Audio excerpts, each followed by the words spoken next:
Abi bacı. Kıs करवाता counselling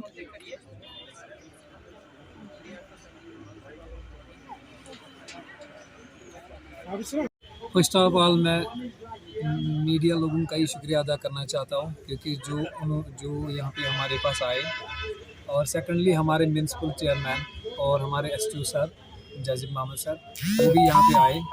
हमारा यहाँ पे एजुकेट एक्चुअली बनाया था हमने एजुकेट एक्सपो, जिसमें हम बच्चों को स्कॉलरशिप स्कीम्स प्रोवाइड करेंगे अप टू 100%। कुछ बच्चों को हमने स्कॉलरशिप ऑलमोस्ट हमने 6 स्टूडेंट्स को हमने स्कॉलरशिप भी प्रोवाइड किया है। मैंने खुद डॉल्फिन कॉलेज की तरफ से 2 बच्चों को 50% स्कॉलरशिप अलाउ किया है यहाँ पे ही। और इसके साथ साथ हमारा जो हमने ये इंस्टीट्यूट इसलिए लिया था कि यहाँ के बच्चों को अवेयरनेस मिले, इनको प्रॉपर गाइडेंस मिले, करियर गाइडेंस इनको मिले, क्योंकि यहाँ पे इतना एक्सपोजर नहीं है आज तक। ये पहली बार फर्स्ट टाइम हुआ है यहाँ पे कुलगाम में।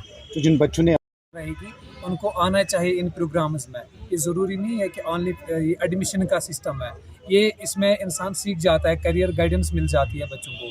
सबसे मेन चीज़ यही है इसमें।